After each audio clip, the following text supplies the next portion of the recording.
Welcome, welcome. Come on in to our house. If these walls could talk, they would tell you a lot of crazy things. Hey, this is where actually we started the church, and so right here everybody's sitting around, hanging around, food in the kitchen, everything like that. And so this has a ton of memories. This is where we create so many memories as a family, and we love this. One of our biggest memories that have happened here is one of my greatest failures. And if these walls could talk, they would tell you about the time that Johnny came in from the grocery store, and I'm sure he bought an extravagant amount of junk food because that's what he loves to do when he goes to the grocery store. And I got upset at him and he didn't care about it. So when I decided that he didn't care about it, I was unloading the eggs from the grocery store and decided to chunk them at him instead. So ladies, note to self, don't do that, because what happens is you have egg yolk everywhere over all your nice stuff that you have to clean up later after the fight. Judson, this is his room and he loves basketball, so this is what his room is taken after. This is Jackson's room. They love playing basketball and hanging out in here. A lot of yelling at your kids to go to bed, tears because they don't want to go to bed, crying because they need a drink, or they just remembered they have homework to do. So most of the time, these rooms are full of stress and bedtime that they don't want to partake in. So we're going to head downstairs and show you some more fun stuff.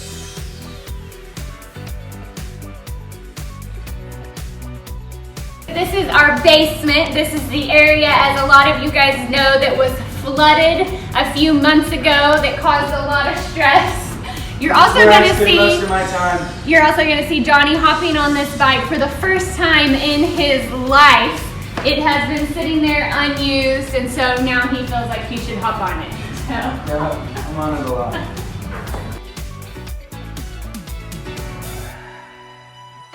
This is the girls' room. They just moved down here together, and so they're in this room together for the first time. They've been down here now probably a month, and so they share a room. The boys are upstairs. Kind of the girls hang out, where them and all their friends come and hang out, and then they do their homework and everything like that. But then look at this. This is where I get ready. Johnny spends a lot of time down here. Look at that! Working on his hair. Woo. Trying to make it not look so thin. Putting on my makeup. It's good. Probably the one thing we fight about. We don't fight anything about. We don't fight about anything except probably the house being clean. Like, I love it like this all the time. She gets mad at me because we have 4 kids and it can't stay like this constantly. But I would say 90% of the time the house looks like this. And it says 10% of the time. That's where we fight. Yeah, because, I mean, who doesn't want a clean house? But you also live with 5 children, so who make a mess. But I will show you real life. So, no judgment here, because the bad thing about having a laundry room downstairs is the laundry room. Hashtag real life. I know. Hashtag I hate laundry. So if anybody wants to come do laundry for me, you are welcome to come over and do it.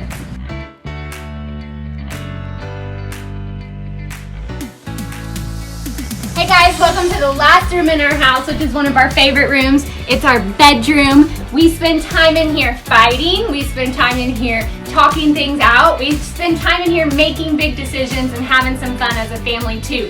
So there are things that we love about this room. We love on the weekends that all the kids come in here every single weekend, and we have a big huge slumber party on Friday nights and sometimes Saturday nights watching movies, and they make pallets and they have popcorn and we just have fun. So a lot of special memories are made in this room. But Johnny has one last thing he wants to show you.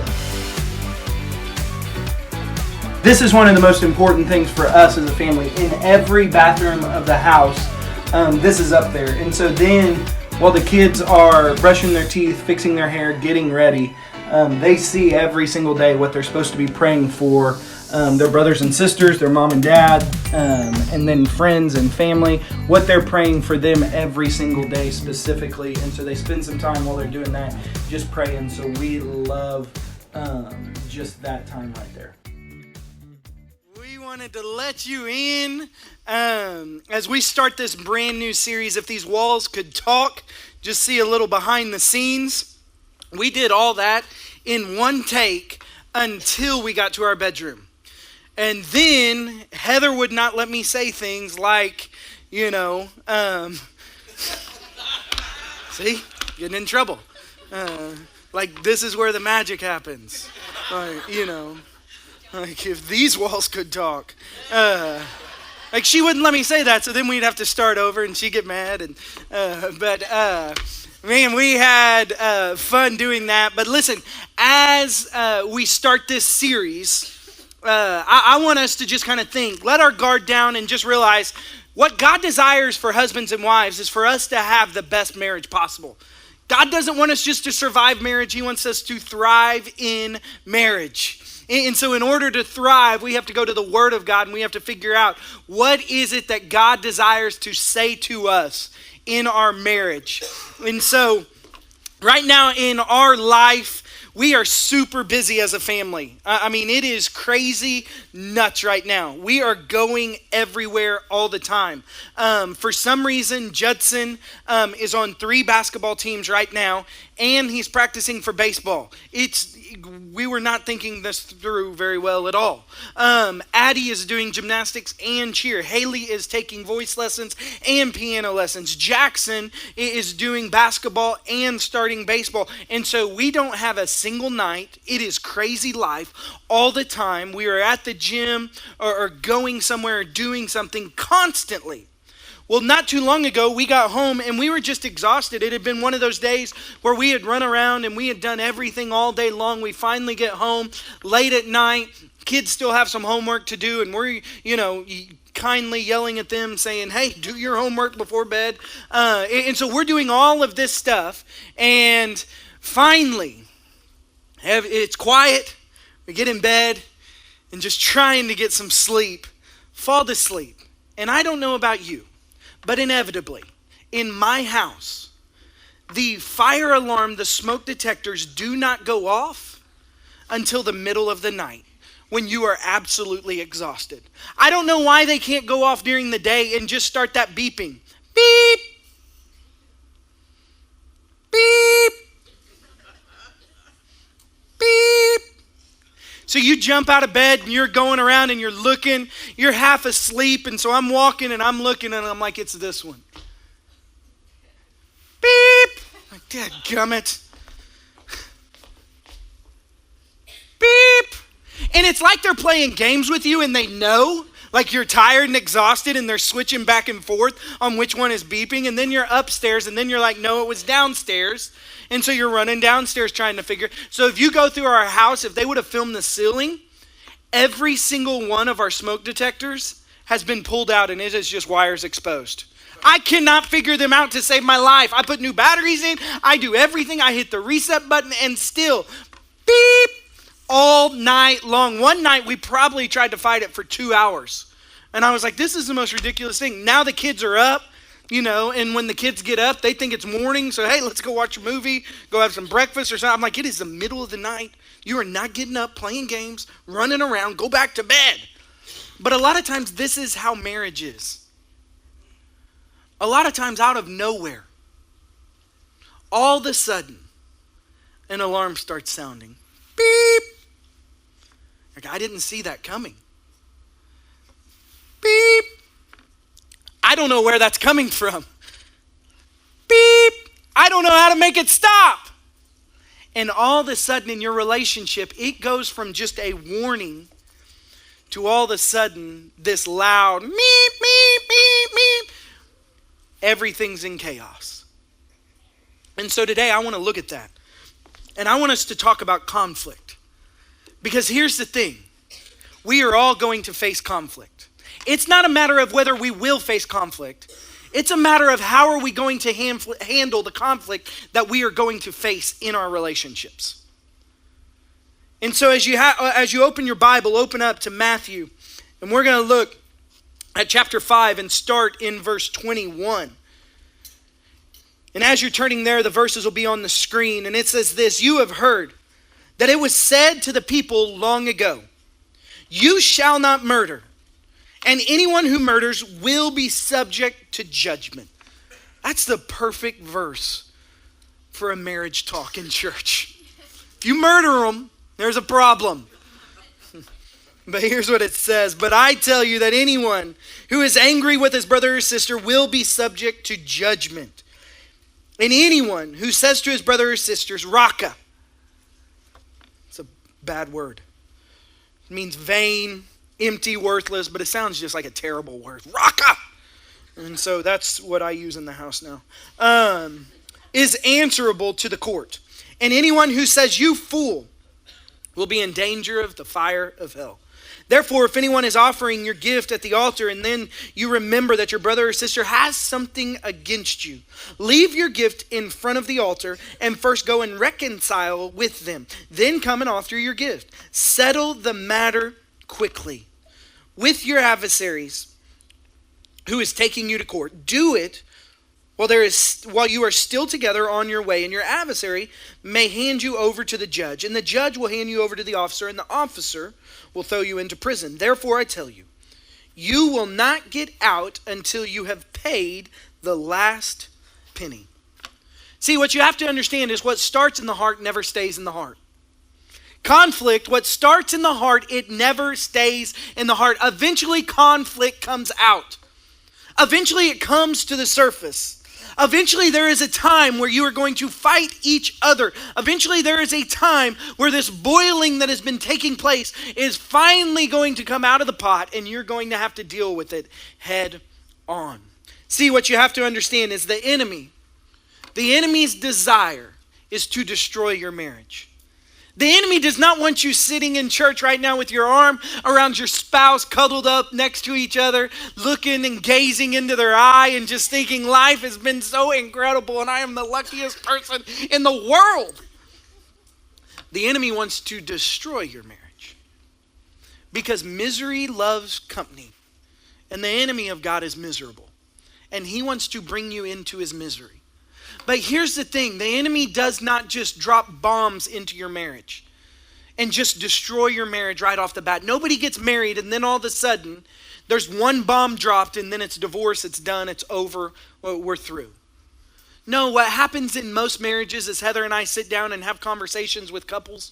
What happens with most marriages, it is the little things that happen over and over and over and over that ends up eating away at a marriage. And so the enemy is not looking to destroy a marriage. He's looking to divide a marriage. And he wants to divide you in your relationship with your spouse. John 10:10 says the thief comes only to steal, kill, and destroy. See, the enemy, in order to destroy your house, he first must divide it. So in order to destroy it, he's got to get a wedge inside, and he has to divide it. And here's the problem. The closer you are with somebody, the deeper the wounds go. The closer you are, the deeper the wounds. Think about it. A word spoken by your spouse can be the same word spoken by a friend. And if a friend says it, it might just hurt your pride. It might cause you a little embarrassment. But if your spouse says it, it cuts so deep to the heart. And see, some of you are struggling today in your relationship, in your marriage, because you have been hurt so deep. And you have been hurt in the past so deep that it's hard for you to trust now in this relationship. And so maybe you had a previous relationship, and in that relationship, you gave your heart. And you poured everything into that relationship. And now you're really, really reluctant to give your heart away again. Because it hurt so deep the first time you gave it away. And so now your relationship struggles. because you're unwilling to do what needs to be done in this relationship. You're unwilling to go all in, because the problem is, the closer you are, the deeper it hurts. The harder you fall in love, the harder the pain is when they hurt you. And so as we begin to look at this, and we begin to dive into our relationships, and we begin to see what God desires for us, all of us, if we would look at our relationship and we would begin to be honest about our relationship, all of us desire this kind of beautiful relationship. We all desire this beautiful garden to where when we walk through the doors, everybody looks and they're just like, you have such the perfect marriage. I don't think y'all ever fight. Like every time I see you, you're just laughing, cuddled up next to each other, smiling. And here's the thing, some of you deserve an Academy Award. Because in the car, man, you don't even look at each other. You don't even talk to each other. In the car, like you haven't even said a word. Or maybe in the car, you just fought like cats and dogs, but when you get out, both of you are arm in arm and you're snuggled up next to each other. You walk through the door like everything's just perfect and you're showing this perfect garden that's taking place and you're just showing everybody this. And really, you need this Academy Award. And so here's the thing. What I want to do through this series is I want to deal with relationships. And I want to talk about relationships. And I want to talk about how to handle conflict today. And so if you don't learn to deal with the offense, then here's the thing. The offense will always grow bigger and bigger and bigger. And the offense will always multiply. And so you have to learn how to deal with an offense. And so the thing is, a lot of us, what we end up doing is we end up looking at each other and wondering, how did we get to this spot? How are we now sitting between two lawyers not able to talk to each other, signing papers to separate?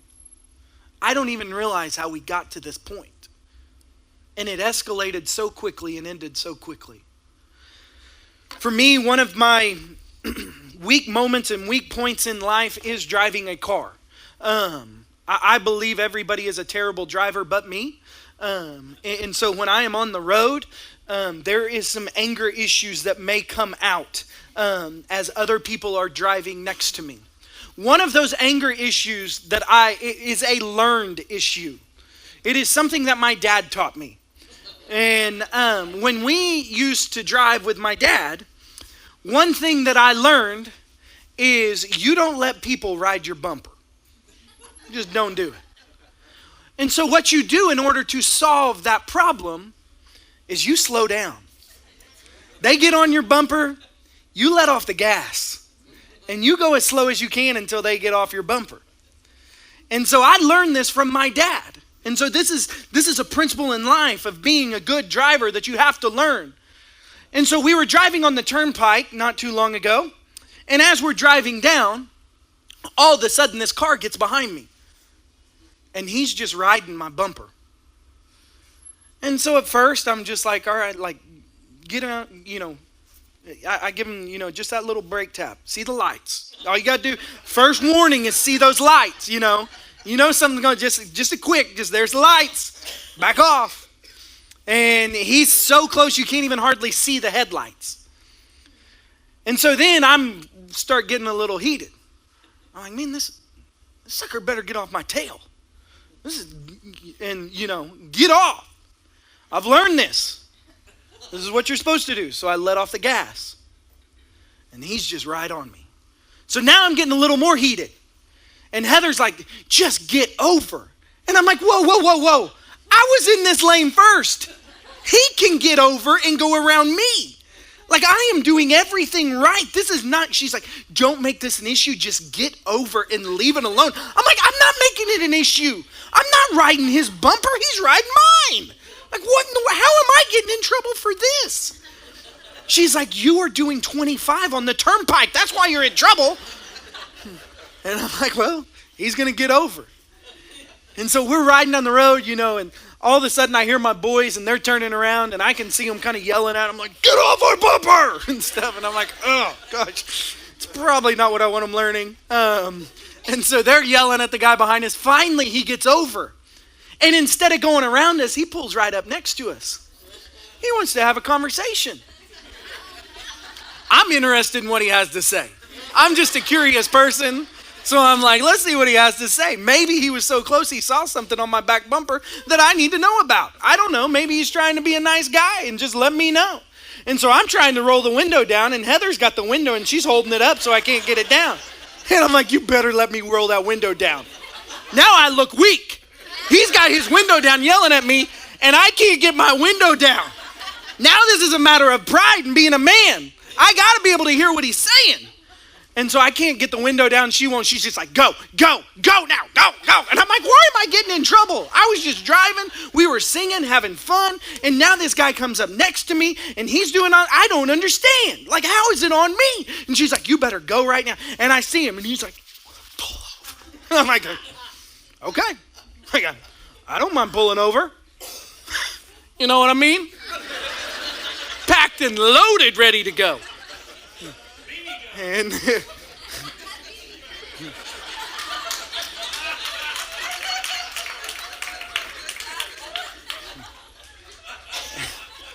and so, did you say that's right? Well, we're talking about conflict. Good thing today. Got an issue. Just going to handle it right here in front of everybody. And so she was like, just go. And my boys are like, Dad, what are you going to do when we pull over? I'm like, invite them to church. Tell them I'm a pastor. How do sometimes in life things just get escalated so quickly? And in marriage, it seems that way. I mean, all of a sudden, you're just heading down the road. Life is going great. You're having a wonderful time as a couple. You're sitting at dinner. And then 5 minutes later, you're in separate rooms. She's crying. He's screaming. You know, the kids are in between you going, stop, please. Just love each other. Why are you talking like this? You know? And all this, it just escalates so quickly. And so what do? Well, what you have to understand is there are breeding grounds for offenses. There are times in your life where offenses are just going to take place. Because here's the thing. What you have to understand is not that offenses won't come, but what are you going to do when they come? And so I need some help. So Tyler, Kendall, y'all come on up here. Use y'all today. We have talked to them in private. They don't know this, but we're going to air their dirty laundry out. No, I'm joking. Yeah, come on. This is Kendall and Tyler right now. I know. They are happily married. Hopefully when they sit down, they won't be. I'm going to deal with some issues here. So it should be. Okay, I want to talk about just some offenses that you're going to have with each other. The first one is this. Something that you say that you never intended to be mean. Something that you say you never intended. You stand over here. You stand right there. You never intended for this to be mean. You never intended for this to offend them. Like with Heather and I. I'll ask Heather a simple question. Hey, Heather, before I go up there and preach, like, what do you think? Do I look okay? Am I good? Well, you know I don't like those necklaces. I mean, take them off. I'm like, babe, I just bought a lot more. Like, I've got a lot to go through. I got plenty. And she's like, I don't like it. And she's like, and that shirt, listen, it reveals something that you're really not. It reveals a problem here that you don't necessarily have. You don't have that issue. It just may show that you have an issue that you don't really have. I'm like, how do I have an issue that I don't really have? Like, I don't understand what you're saying. You're saying I got a problem here, but you're not saying I don't have a problem, but I do have a problem. And then all of a sudden, what ends up happening is now I'm standing on stage and I'm trying to hold my breath the whole time and talk. I'm trying to suck in the whole time so I look skinnier. My head's getting lightheaded. I feel like I'm about to pass out because I know she has told me I've got this offense that I'm standing up here holding. And really, it never meant that. Oftentimes in a relationship, some things are said that you never meant to hurt the other person. babe, do I look fat in this? Don't answer. Turn and run and walk away. No, you don't. I really feel fat in this. I feel like it makes me look fat. Well, I mean, it doesn't make you look fat, but I mean, it might not help that. You're saying I'm fat? You think I'm ugly, don't you? You don't even love me anymore. I'm like, what? Where did this come from? You just asked me a question. I'm trying to help. And now all of a sudden we're yelling at each other. And all of a sudden these offenses, they come out of nowhere. See, another one that you may run into is this. It's this unmet or unexpressed expectations.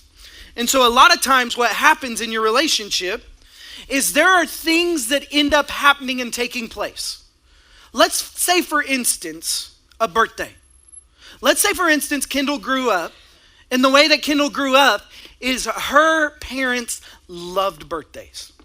And every single birthday, they made a huge deal out of it. And so when she's getting out of bed, they have already got up an hour early. They have prepared the house. There's music going. Like, it's like, you know, get up, sweet princess, it's your birthday. You know, we can't wait to celebrate you. And this is what they've done every year. And now all of a sudden she gets married. There's a massive cake on the table. The presents are set out. I mean, everything's ready to go. And now all of a sudden she gets married. Well, Tyler grew up a little different. Maybe he grew up in a way where his parents, they don't even remember when he was born. Hey, what month is it again? You know, how old are you? You know? And so Tyler never celebrated birthdays, but he loves his wife and he wants to celebrate her. And he wants her to have a great day. And so what he ends up doing is he gets out of bed and he's thinking, I'm going to let her sleep in. And I'm going to get the kids ready and I'm going to take them to school. She normally does, but I'm going to do that. And so she's sleeping, and in her mind she's thinking, oh, it's our first birthday together. He's preparing such a great day. I can't wait. And the next thing she hears is, love you. Hey, I'll take the kids. We're going. Have a great birthday.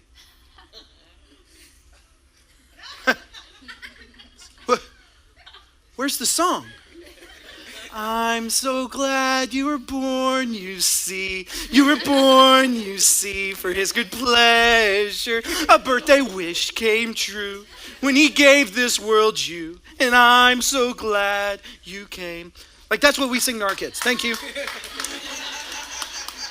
That's what Heather sings. Her mom sang it to her, so now she sings it to her. But maybe sometimes what happens is his good intentions are not her expectations. And so now what he ends up doing is now he walks out the door to go to work thinking he's done something great. She's sleeping in.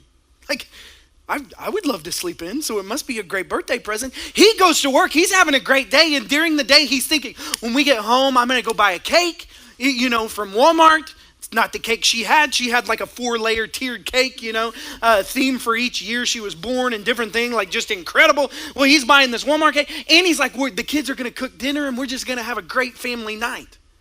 And so the problem is, there was an expectation, and now there was an offense, but here's the thing that happens. When he left, the offense was like this.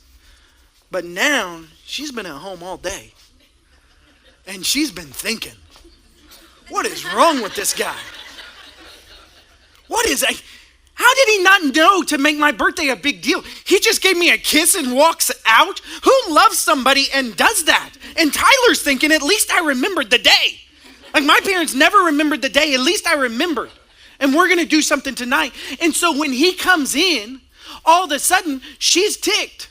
And he's walking in, you know, with a cake and some presents and the kid. And he's like, happy birthday. And she's like, really? Really? It's a happy birthday? And he's standing over here and he's like, maybe she's mad about her age. Maybe she realizes she's getting old. Maybe while I was at work, she found a gray hair. And she doesn't like that because she's getting old. And so now all of a sudden, this offense that when he left, he didn't even know about because they had never talked about it. And it was absolutely has grown into something so huge that separates them as a couple. And some of you, you're dealing with this every single day. And this, oh God. Shove that. Hey. BB's what? Golly. Not any man could have done that. And now all of a sudden they keep dealing with these offenses. And all of a sudden they're wondering, why in the world is marriage so hard? Why is marriage so tough? Maybe it's a task that neither one of them want to do. Hey babe, can you help me with the dishes? No. Like can I finish this game? Can the basketball game's on. I don't want to. Hey, can you take out the trash? Why do I always have to take out the trash? Why am I always the one that takes out the trash? Why can't we share this duty? Why do I always have to take out the trash? Why am I always the one that takes? You can take out the trash. It is right out that door right there. All you got to do is pick it up, take it out there, and set it in there. But no, you wait and you wait until I get home from work. I'm tired, I'm worn out, just so that I can pick that thing up, walk 5 feet, and drop it outside. You can't do that.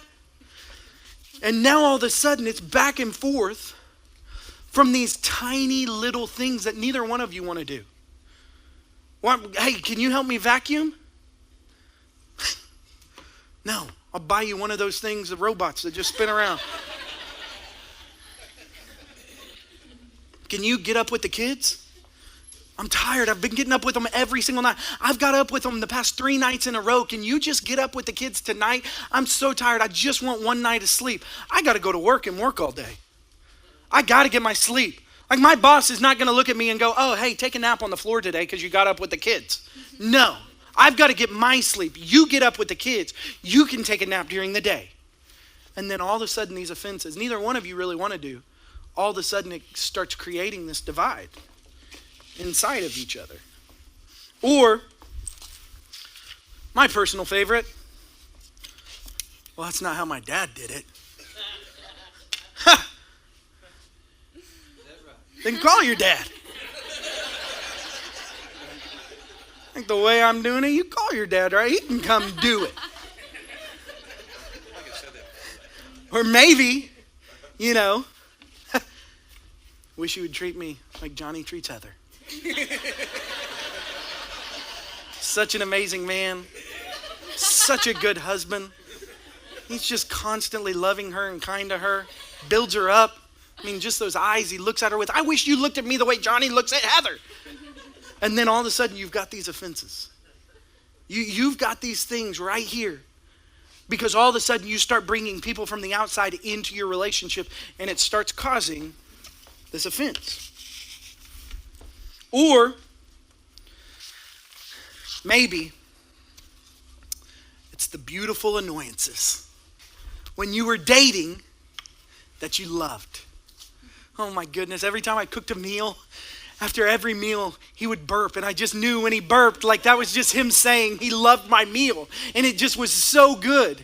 And so I would cook and then he would, and I just knew, oh my goodness, he loved it, and it just made me feel so good. But now, if he does it again, I'm going to slap him across the face. It's the most disgusting thing I've ever seen in my life. Better not burp again. That is disgusting. I can't stand that. Every time he comes in, it was so cute because when he first came home, he worked so hard. He would just kind of take his clothes off and just throw them on the ground right there. And, I loved it. But now, if you leave your clothes on the floor one more time, those dirty, stinky things, that is disgusting. You know where the hamper is. You take care of it right now. And all of a sudden, these offenses that you've been carrying for so long, all of a sudden now your relationship, you begin to build this fence in between you. And so now,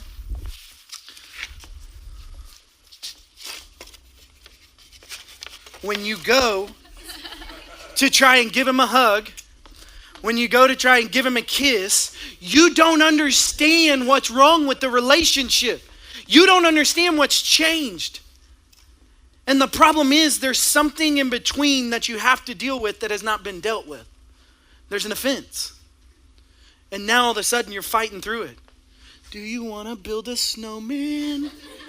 or go out and play. And you're trying to fight for your marriage, but the problem is that something has been built up for so long. And really, it's not the major things that I'm talking about. It's these minor, small things that build up over and over and over. Give them a hand. Thank y'all. Good job, guys. And over and over and over, these things begin to be built up in your marriage. And here's the thing. The longer you let an offense go, the easier it is to put more in the ground. The longer you don't deal with this one, the easier it becomes to put this one and this one and this one and this one and this one in the ground. And then by the time you turn around and look, you're separated so far that you can't even hardly see each other. You're trying to look. I don't understand what happened. I don't understand how it fell apart so quickly. And so I want to look at 4 things really quick, how to deal with an offense. Number 1, don't pretend it's okay. Don't pretend it's okay. Understand and know that each of these, they hurt. They hold value. They're not minimal. And so you have to understand and you have to deal with the offense. All of a sudden, you're at each other's throat because your wife borrowed a tool. And you go to get that tool and you can't find it anywhere. Hey, babe, hey, where's the, and I'm gonna talk like, I can't think of any tool right now, dadgummit. Not even one. Screwdriver. Sure, we'll take that one. Dang it. Where's the screwdriver? And you can't find the screwdriver. It makes you so mad. She steals my tools all the time, and it's frustrating. I know. Oh, they're actually her tools. They got pink handles. But here's the thing. What you have to understand is those minor things can build up really quickly. And so you have to understand. You have to understand. It's okay to not be okay. It's okay to be bothered by things. But here's the second thing. You have to acknowledge the offense and you have to honor the offense. And so it's okay to it's okay to come from different backgrounds. It's okay to not do everything perfect in the relationship. It's okay to not do everything right. But here's the thing. You have to acknowledge, hey, can you please put my pink tools back where they go? Please. I need to know where they are. Hey, can you please help me? Tonight I'm super tired and I need help with the kids. And you're sawing logs over there and can you just get up with them tonight? I can't keep my eyes open. See, it's okay. Hey, my birthday when I grew up was a really big deal and this is what they did. And this is how they handled it. And this is what I was expecting. That's why I'm mad. And I'm sorry. I need to tell you what I expect. But here's the thing. No matter how small or how minimal it may seem to you, it's just a pink tool. It's not that big of a deal. It's in the wrong place. I'll just go get it from that drawer over there. You have to understand that it's a big deal to your spouse. And if it's a big deal to your spouse, it's a big deal to you. What's a big deal to them is a big deal to you.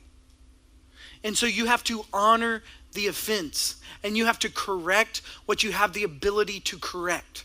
And you have to be able to have adult conversations with each other and say, hey, I came from a house that did not celebrate birthdays. I'm so sorry. I didn't mean to hurt your feelings. My parents didn't even remember my birthday. We never even talked about it. And so I was going to cook you a cake and have dinner with the kids and just laugh and have fun. But I'm sorry it didn't meet your expectations. And you have to honor where they have been offended. But the next thing is this, is you have to deal with it quickly. See, the first one, don't pretend that everything is okay. Therefore, if there is any offering, if you are offering any gift on the altar, remember your brother and sister who has something against you. So you have to not pretend that everything's okay. But the second one is acknowledge the offense. You have to first go and reconcile. That's what it says. After you go to the altar and you realize that something is wrong, you need to go make it right and do everything you can to make it right. But the third thing is this. You have to deal with it quickly. That's what it says right there in verse 25. Settle the matter quickly. Because here's the thing. When you don't settle it quickly, offense quickly goes up. All of a sudden now, you come home and what happened is your birthday wasn't done right. So now he walks through the door and he's holding a cake. But the problem is he's not holding the cake that you wanted him to hold. Now all of a sudden he's not holding the cake that you wanted him to hold. Well, now all of a sudden he doesn't get you the present that you desired. I was expecting something different. And now all of a sudden, one tiny thing all of a sudden begins to build up and add up. Now the kids, you didn't even let me say hey to the kids this morning. You just took them. I was sleeping. You didn't even wake me up. Let me kiss the kids goodbye. And now all of a sudden, one thing that was never meant to be a huge deal, all of a sudden turns into a fence that's in between you. And so if you don't deal with it quickly, one small thing turns into this. It was just this when it was handed to you. But now all of a sudden it turns into this. So then the fourth thing is this. Drop it. You have to begin to pull the offenses out. You have to begin to drop them. I'm not going to hold on to them anymore. I'm not we can't continue to have the marriage that God desires for us. Because what does the enemy want to do? The enemy wants to destroy your marriage, but in order to destroy your marriage, he has to divide your marriage. So how is he dividing your marriage? He's building fences. How's the enemy dividing? He's putting up fences over dumb things that if you would just have a conversation about, all of a sudden, the fence would begin to come down. If you would just begin to talk and just begin to say, hey, this is the way I see it. Because here's the thing, you will not get out until you have paid the full price. Once the fence goes up, it's going to cost you. Once the fence gets put up, it's going to cost you. Because listen, once it goes into the ground, it's hard to get out. And once you start putting more and more and more up, it is a lot harder to get out than to say, hey, here's my offense. And before I stick it into the ground, can we talk about this so that we can drop it and move on and be the husband and the wife that God created us to be? Can we talk about this? I know it hurts you, and I'm sorry. And you have to deal with the offense. See, you can't control what's handed to you, but you can control how you respond. Sometimes you just can't control. I didn't know she was mad when I left. I didn't realize it. And your response will determine whether or not the fence goes in the ground or whether it's dropped. And so today, here's the thing. As a husband and wife, I'm not talking about major issues. I'm not talking about these giant things that can separate a marriage. I'm talking about these small, daily offenses that create major problems in marriages. That when they're not dealt with, all of a sudden, you realize, man, we've got a massive issue. Because there's this wall going up. We've got a massive, I don't even know how to get back to where we were. I don't think there's any way. And you've got to deal with the offense that's in front of you. And so today, as we close, here's what I want you to do. I want you to do two things. One, I want you to just do some work in your heart. Are there some things in you right now that are easily offending you? To where you have become easily offended by small things. Because here's when you know that the fence is going up, when you're offended easy. When small things all of a sudden become huge issues.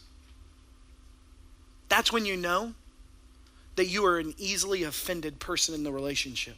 And that's when you know the relationship is not in a good spot. And so you've got to do some hard evaluation. Am I easily offended right now? Why are we even fighting? Heather's throwing eggs at me in the house because I bought some snacks? Come on. She sent me to the store for 3 things: milk, bread, and cheese. I forgot all 3. But listen, I came home with even better stuff. I got ice cream. I got Little Debbie's. I got beef jerky. I got chips. I got cereal. And the kids loved it. But she was in the middle of making dinner and I didn't even bring it home. But are we going to let that tiny thing then turn into something so great? And so for you and I, we have to evaluate the heart. But then here's the other thing. We have to learn to forgive. Will you forgive? Will you be the first to forgive? Not, hey, I'll forgive you once they apologize. No. I'll forgive, period. I forgive him. I forgive her. I know they love me. And I know they're not out to destroy me. And they're not out from the worst in me. They want the best for me. And so I'm going to give them the benefit of the doubt. Will you pray with me? Listen, today, through this series, man, I hope we just have a blast. I hope we can laugh and have a lot of fun and just realize what God wants to do inside your marriage and how God wants to work inside your marriage. That God wants you not to just survive marriage. God does not want you to get to the end of your life where you look back and you just say, man, at least we didn't get a divorce. At least we stuck it out. But you can look back and you can say, man, this was the greatest decision of my life to marry you. I would do it over 100 times. My best days are tomorrow with you. And I can't wait to continue to fall in love with you. And so right now, just do some heart evaluation. Do some relationship evaluation. The devil wants to divide. God wants to unite.